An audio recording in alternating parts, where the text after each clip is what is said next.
Hello there. We live in a world that's blessed with movies, television, radio, all kinds of media these days. And it all starts with this, the written word. My name is John Matsui. I'm the host of a new program called Between the Lines. But before I say any more, there's someone I'd like to introduce you to.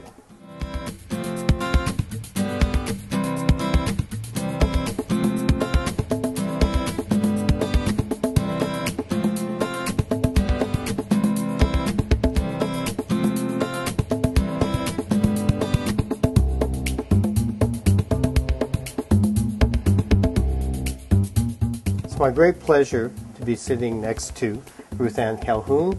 Ruth Ann is the producer of the show, and she has a lot of exciting news to talk about what's coming up in the series and introducing not just the authors, but a number of other features coming up. Yes, thank you.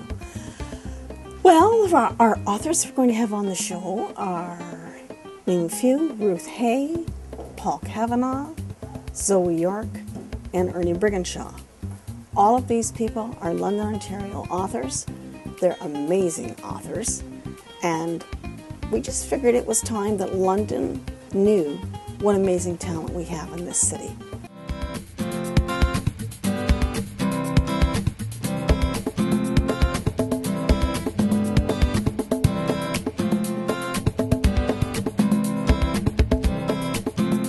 Is it difficult to be a writer out of London, Ontario, to be able to talk to an international audience? Do they keep saying, oh, London, England? I always have to say London, Ontario several times, but all my books start in London, Ontario, one way or another, even although they may venture to far-off places like Egypt. Anna Mason herself lives in London, Ontario, so it's easy for me to start from that point. And I always come back to London, Ontario, so I think that's of interest to people because not everyone lives in Canada. And even American readers have not complained of the fact that there's this strange place, London. And another confusion perhaps is that my latest series, 7 Days, has a large component of the story in London, England. So I have to be careful that I put little clues in about where you're actually reading now. That can be difficult. I don't really do romance, but there has to be some kind of connection with the other sex in a book. So I write what they term sweet romance. And Gwen is going to meet a number of gentlemen, but the question is, which one may capture her heart? Will she wish someone to capture her heart? There's a lot going on in this story.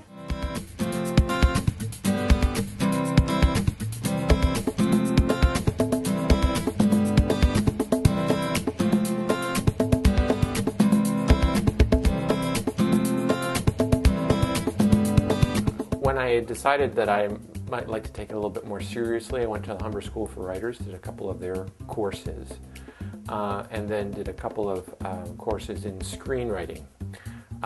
And it was at that point that I felt that I kind of developed enough skills, but I still wasn't sure that I had the skills in order to write a book or get a short story published even. But that's when a competition came up in Great Britain called Little Idol, and as a result of that, I actually got a publishing deal. So, and it was fortunate for me at the time, because when the competition came up, I actually had what they required, which was 2-page story outline plus a 10,000 words of a manuscript. And that's what actually won me the competition.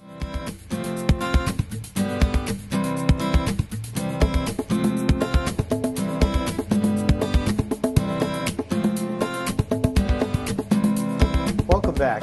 I'm John Matsui with Between the Lines. We have Becky Young here, a.k.a. Zoe York, a.k.a. Ainsley Booth, London's best-selling novelist. She's amazing on Amazon, on the internet. Her books are going out like hotcakes. We have just a few of them here. She's got 4 different series of books. And how did you do it? How did you come from London, Ontario to be able to be a darling on the internet? By accident, really, is the truth. My first book, What Once Was Perfect, I started writing while I was on maternity leave, and then I polished for quite a long time. Like a lot of writers, that first book takes forever because you don't know if it's good enough to publish, you don't know how to publish it, and so it wasn't until I found other writers on the internet through a message board called Romance Divas, romancedivas.com. Which is obviously specific to the romance genre, that I learned about not just traditional publishing methods, but self-publishing. And so all of my books are self-published. The first one I self-published on a lark because I had a full-time job, and writing doesn't actually get any easier. It's hard, and it's rewarding when it's done. Like, I had a book released 2 days ago, and it was immensely rewarding to see people in their reviews react to the characters the way that I wrote them. They latched on to the favorite parts of the books that I wrote. Like, I remember, like there are parts of the book where I cry as I'm writing it, or I laugh while I'm writing it, and I think, oh God, I hope that this resonates with readers, and it is very rewarding when it does resonate with them. Thank you for joining us this week for Between the Lines. Please tune in next week. We have mystery writer Ernie Brigginshaw.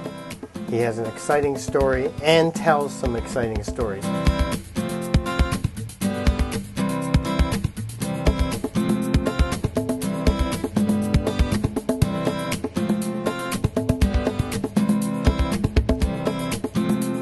Between the Lines is here today to talk to Ernie Brigginshaw.